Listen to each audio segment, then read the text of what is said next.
ನಾಳೆ ಜೂನ್ 6 ಶುಕ್ರವಾರ ಜ್ಯೇಷ್ಠ ಮಾಸ ಶುಕ್ಲ ಪಕ್ಷದ ಏಕಾದಶಿಯನ್ನು ಆಚರಿಸಲಾಗುತ್ತಿದ್ದು, ಈ ಏಕಾದಶಿಗೆ ನಿರ್ಜಲ ಏಕಾದಶಿ ಎಂದು ಕರೆಯುತ್ತಾರೆ. ಹೆಸರೇ ಹೇಳುವಂತೆ ಒಂದು ತೊಟ್ಟು ನೀರನ್ನು ಸಹ ಸೇವಿಸದೆ ನಿರ್ಜಲವಾಗಿ ಆಚರಿಸುವ ಏಕಾದಶಿ ಎಂದರ್ಥ. ಈ ವರ್ಷ ನಿರ್ಜಲ ಏಕಾದಶಿಯನ್ನು ಜೂನ್ 6 ಶುಕ್ರವಾರ ಹಾಗೂ ಜೂನ್ 7 ಶನಿವಾರದ ದಿನ ಅಂದರೆ 2 ದಿನಗಳು ಆಚರಿಸಲಾಗುತ್ತದೆ. ಏಕಾದಶಿಯ ದಿನ ವಿಷ್ಣು ಸಮೇತ ಲಕ್ಷ್ಮಿಯನ್ನು ಆರಾಧಿಸಿದರೆ ಬಹಳ ಶ್ರೇಷ್ಠ. ಅದರಲ್ಲೂ ನಾಳೆ ಲಕ್ಷ್ಮಿಗೆ ಪ್ರಿಯವಾದ ಶುಕ್ರವಾರದ ದಿನವೇ ಏಕಾದಶಿ ಬಂದಿದೆ. ಈ ದಿನ ವಿಷ್ಣು ಸಮೇತ ಲಕ್ಷ್ಮಿಯನ್ನು ಆರಾಧಿಸಿದರೆ ಖಂಡಿತ ದುಪ್ಪಟ್ಟು ಫಲಗಳು ಪ್ರಾಪ್ತಿಯಾಗುತ್ತದೆ. ಏಕಾದಶಿ ತಿಥಿ ಸಮಯ ಜೂನ್ 6 ಬೆಳಗಿನ ಜಾವ 2:15 ಪ್ರಾರಂಭವಾಗಿ ಜೂನ್ 7 ಬೆಳಗಿನ ಜಾವ 4:47 ಮುಕ್ತಾಯವಾಗುತ್ತದೆ. ವರ್ಷಕ್ಕೆ 24 ಏಕಾದಶಿಗಳು ಇರುತ್ತವೆ. ಪ್ರತಿಯೊಂದು ಏಕಾದಶಿಗೂ ತನ್ನದೇ ಆದ ವಿಶಿಷ್ಟತೆ ಇರುತ್ತದೆ. ಆದರೆ ನಿರ್ಜಲ ಏಕಾದಶಿಯ ವಿಶೇಷತೆ ಏನೆಂದರೆ ಈ ಒಂದೇ ಒಂದು ದಿನ ಒಂದು ಹನಿ ನೀರು ಸೇವಿಸದೆ ಯಾರು ಉಪವಾಸವಿದ್ದು ಶ್ರೀ ವಿಷ್ಣು ಸಮೇತ ಲಕ್ಷ್ಮಿಯನ್ನು ಪೂಜೆ ಮಾಡುತ್ತಾರೋ ಅವರಿಗೆ ಉಳಿದೆಲ್ಲ ಏಕಾದಶಿ ಅಂದರೆ 24 ಏಕಾದಶಿ ವ್ರತ ಮಾಡಿದಷ್ಟು ಫಲ ದೊರೆಯುತ್ತದೆ. ಅದೇ ರೀತಿ 1000 ಯಜ್ಞಗಳ ಫಲ ಕೂಡ ದೊರೆಯುತ್ತದೆ. ಪ್ರತಿಯೊಂದು ಕೆಲಸದಲ್ಲೂ ಅಭಿವೃದ್ಧಿ, ದೀರ್ಘಾಯುಷ್ಯ ಮತ್ತು ಮೋಕ್ಷದ ಹಾದಿ ಸುಗಮವಾಗುತ್ತದೆ. ಇಂತಹ ಅತ್ಯಂತ ಶಕ್ತಿಶಾಲಿಯಾಗಿರುವ ಈ ನಿರ್ಜಲ ಏಕಾದಶಿಯ ದಿನ ತುಳಸಿಯನ್ನು ಶ್ರದ್ಧಾ ಭಕ್ತಿಯಿಂದ ಪೂಜಿಸಿದರೆ ಶ್ರೀಹರಿಯ ಸಂಪೂರ್ಣ ಅನುಗ್ರಹ ಪ್ರಾಪ್ತಿಯಾಗುತ್ತದೆ. ಹಾಗಾಗಿ ಇಷ್ಟು ವರ್ಷ ಅಥವಾ ಇಷ್ಟು ದಿನ ಏಕಾದಶಿ ವ್ರತವನ್ನು ಆಚರಿಸದೇ ಇದ್ದರೂ ಈ ಒಂದು ದಿನ ಉಪವಾಸದ ಸಮೇತ ಏಕಾದಶಿ ವ್ರತವನ್ನು ಆಚರಿಸಿದರೆ ಬಯಸಿದ ಯಶಸ್ಸನ್ನು ಪಡೆಯಬಹುದು. ದಂತಕಥೆಯ ಪ್ರಕಾರ ಮಹರ್ಷಿ ವೇದವ್ಯಾಸರು ಧರ್ಮ, ಅರ್ಥ, ಕಾಮ ಮತ್ತು ಮೋಕ್ಷ ಎಂಬ 4 ಪುರುಷಾರ್ಥಗಳನ್ನು ನೀಡಲು ಪಾಂಡವರಲ್ಲಿ ಏಕಾದಶಿ ಉಪವಾಸವನ್ನು ಆಚರಿಸುವಂತೆ ಹೇಳಿದರು. ಆದರೆ ಮಹಾಬಲಿ ಭೀಮನು ಮಹರ್ಷಿಗಳನ್ನು ಕುರಿತು ನೀವು ಏಕಾದಶಿ ದಿನ ಸಂಪೂರ್ಣ ಉಪವಾಸವನ್ನು ಆಚರಿಸಬೇಕೆಂದು ಹೇಳುತ್ತಿದ್ದೀರಿ. ಆದರೆ ನನ್ನ ಬಳಿ ಒಂದು ಹೊತ್ತು ಕೂಡ ಉಪವಾಸ ವ್ರತವನ್ನು ಮಾಡಲು ಸಾಧ್ಯವಿಲ್ಲ. ಹಾಗಾದರೆ ನನಗೆ ಏಕಾದಶಿಯ ವ್ರತದ ಫಲ ಸಿಗುವುದಿಲ್ಲವೇ ಎಂದು ಪ್ರಶ್ನಿಸುತ್ತಾನೆ. ಮಹರ್ಷಿಗಳು ಭೀಮನ ಸಮಸ್ಯೆಗೆ ಸೂಕ್ತ ಪರಿಹಾರವನ್ನು ಸೂಚಿಸುತ್ತಾರೆ. ಮಹರ್ಷಿಗಳು ಭೀಮನನ್ನು ಕುರಿತು ನಿನಗೆ ಎಲ್ಲಾ ಏಕಾದಶಿ ವ್ರತವನ್ನು ಆಚರಿಸಲು ಸಾಧ್ಯವಾಗದಿದ್ದರೆ ನೀನು ಜ್ಯೇಷ್ಠ ಮಾಸದಲ್ಲಿ ಬರುವ ನಿರ್ಜಲ ಏಕಾದಶಿ ವ್ರತವೊಂದನ್ನು ಉಪವಾಸದ ಸಮೇತ ಮಾಡಿದರೆ ಸಾಕು. ಎಲ್ಲಾ ಏಕಾದಶಿ ವ್ರತದ ಪ್ರತಿಯೊಂದು ಶುಭ ಫಲವನ್ನು ಪಡೆದುಕೊಳ್ಳಬಹುದು. ಇದರಿಂದ ಸುಖ, ಸಂತೋಷ, ಯಶಸ್ಸನ್ನು ಪಡೆಯಬಹುದು. ಖ್ಯಾತಿ ಮತ್ತು ಸಾಧನೆಯನ್ನು ಸಾಧಿಸುವ ಮೂಲಕ ಮೋಕ್ಷವನ್ನು ಪಡೆಯುತ್ತೀರಿ ಎಂದು ಹೇಳುತ್ತಾರೆ. ಮಹರ್ಷಿಗಳ ಸಲಹೆಯ ಮೇರೆಗೆ ಮಹಾಬಲಿ ಭೀಮನು ಈ ಉಪವಾಸ ವ್ರತವನ್ನು ಆಚರಿಸುತ್ತಾನೆ. ಆದ್ದರಿಂದ ವರ್ಷದುದ್ದಕ್ಕೂ ಏಕಾದಶಿಯ ಉತ್ತಮ ಪ್ರಯೋಜನಗಳನ್ನು ನೀಡುವ ಈ ಅತ್ಯುತ್ತಮ ನಿರ್ಜಲ ಏಕಾದಶಿಯನ್ನು ಜನಪದದಲ್ಲಿ ಪಾಂಡವ ಏಕಾದಶಿ ಅಥವಾ ಭೀಮಸೇನ ಏಕಾದಶಿ ಎಂದು ಕರೆಯುತ್ತಾರೆ. ಇದೇ ನಿರ್ಜಲ ಏಕಾದಶಿ ವ್ರತದ ಕತೆ. ನಾಳೆಯ ದಿನ ತಪ್ಪದೆ ಈ ವ್ರತದ ಕಥೆಯನ್ನು ಓದಬೇಕು ಅಥವಾ ಕೇಳಬೇಕು. ಇದರಿಂದ ಅಪಾರವಾದ ಪುಣ್ಯ ಲಭಿಸುತ್ತದೆ. ಏಕಾದಶಿ ಮಾಡದೇ ಇದ್ದರೂ ವ್ರತದ ಕಥೆ ಓದಿದರೂ ಸಹ ವಿಷ್ಣು ದೇವರು ನಮ್ಮನ್ನು ಹರಿಸುತ್ತಾರಂತೆ. ಹಾಗಾಗಿ ತಪ್ಪದೆ ಓದಿ ಅಥವಾ ಕೇಳಿ. ಈ ದಿನ ದಂಪತಿಗಳಿಬ್ಬರು ಏಕಾದಶಿಯ ವ್ರತವನ್ನು ಆಚರಿಸಿ ಅಶ್ವತ್ಥ ಮರದ ಬೇರಿಗೆ ಹಾಲನ್ನು ಅರ್ಪಿಸಿ ಯಾವುದಾದರೂ ಸಿಹಿಯನ್ನು ನೈವೇದ್ಯಕ್ಕೆ ಇಟ್ಟು ಪೂಜೆ ಮಾಡಿ ಪ್ರದಕ್ಷಿಣೆ ಹಾಕಿದರೆ ಯೋಗ್ಯ ಸಂತಾನ ಪ್ರಾಪ್ತಿಯಾಗುತ್ತದೆ ಎನ್ನುವ ನಂಬಿಕೆ. ನಾಳೆಯ ದಿನ ಸ್ನಾನದ ನೀರಿಗೆ ಗಂಗಾಜಲವನ್ನು ಬೆರೆಸಿ ಸ್ನಾನ ಮಾಡಿ ಹಳದಿ ಬಟ್ಟೆಯನ್ನು ಧರಿಸಿದರೆ ಶ್ರೇಷ್ಠ. ಮನೆಯ ಮುಖ್ಯ ದ್ವಾರ ಹೊಸ್ತಿಲಿಗೆ ಅರಿಶಿನವನ್ನು ಹಚ್ಚಿ ಮನೆಯ ಮುಂದೆ ರಂಗೋಲಿ ಹಾಕಬೇಕು.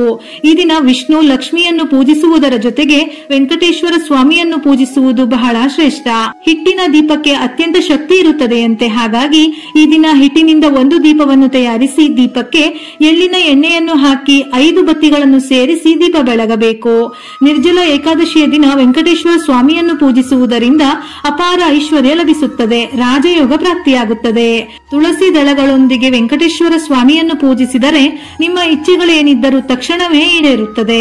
ಅದಕ್ಕಾಗಿ ತುಳಸಿ ದಳಗಳನ್ನು ಪೂಜೆಗೆ ಬಳಸಿ ಅಥವಾ ತುಳಸಿ ಮಾಲೆಯನ್ನು ತಯಾರಿಸಿ ಶ್ರೀ ವೆಂಕಟೇಶ್ವರ ಸ್ವಾಮಿ ಅಥವಾ ವಿಷ್ಣುವಿನ ಫೋಟೋ ವಿಗ್ರಹವಿದ್ದರೆ ಹಾಕಿ. ಒಂದು ವೇಳೆ ಮನೆಯಲ್ಲಿ ಇಲ್ಲವೆಂದರೆ ದೇವಸ್ಥಾನಕ್ಕೆ ಹೋಗಿ ತುಳಸಿ ಮಾಲೆಯನ್ನು ಅರ್ಪಿಸಿದರೂ ಅದ್ಭುತ ಫಲಗಳು ಪ್ರಾಪ್ತಿಯಾಗುತ್ತದೆ. ಈ ದಿನ ನೈವೇದ್ಯಕ್ಕೆ ಪಂಚಾಮೃತ ಇಲ್ಲವೆಂದಾದರೆ ಬಾಳೆಹಣ್ಣು, ಬೆಲ್ಲವನ್ನು ಸಹ ನೈವೇದ್ಯವಾಗಿ ಅರ್ಪಿಸಬಹುದು. ಯಾವುದೇ ನೈವೇದ್ಯ ಅರ್ಪಿಸಿದರೂ ಆ ನೈವೇದ್ಯಕ್ಕೆ ತುಳಸಿಯನ್ನು ಸೇರಿಸಿ ನೀಡಬೇಕು.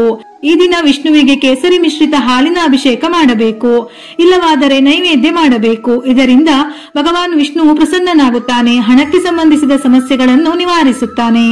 ಈ ದಿನ ಮನೆಯಲ್ಲಿ ಹಾಲು ಉಕ್ಕಿಸಿದರೆ ಶುಭವಂತೆ. ಹಾಲು ಉಕ್ಕಿಸಿದ ಮನೆಯಲ್ಲಿ ಲಕ್ಷ್ಮೀ ದೇವಿ ಪ್ರವೇಶಿಸುತ್ತಾಳೆ ಎಂದು ಪುರಾಣಗಳಲ್ಲಿ ಹೇಳಲಾಗಿದೆ. ಪೂಜೆಯಲ್ಲಿ ದೇವರಿಗೆ ಸಮರ್ಪಿಸುವ ಹೂವುಗಳು ಬಹಳ ಮುಖ್ಯ.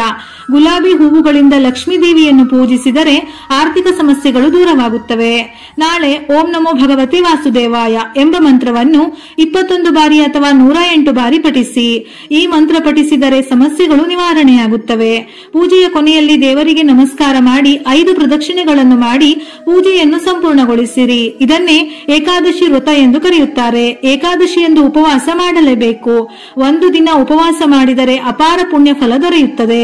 ನಿಮ್ಮ ಕುಟುಂಬ ಆರೋಗ್ಯದಿಂದ ಹಾಗೂ ಸಂಪತ್ತಿನಿಂದ ತುಂಬಿರುತ್ತದೆ. ಈ ಒಂದು ದಿನದ ಉಪವಾಸವು 24 ಏಕಾದಶಿಗಳ ಪುಣ್ಯವನ್ನು ನೀಡುತ್ತದೆ. ಶ್ರೀ ಮಹಾವಿಷ್ಣುವಿನ ವಿಶೇಷ ಆಶೀರ್ವಾದಗಳನ್ನು ಪಡೆಯಬಹುದು. ಎಲ್ಲಕ್ಕಿಂತ ಮುಖ್ಯವಾಗಿ ಏಕಾದಶಿಯಂದು ತುಳಸಿ ಗಿಡವನ್ನು ಪೂಜಿಸಬೇಕು.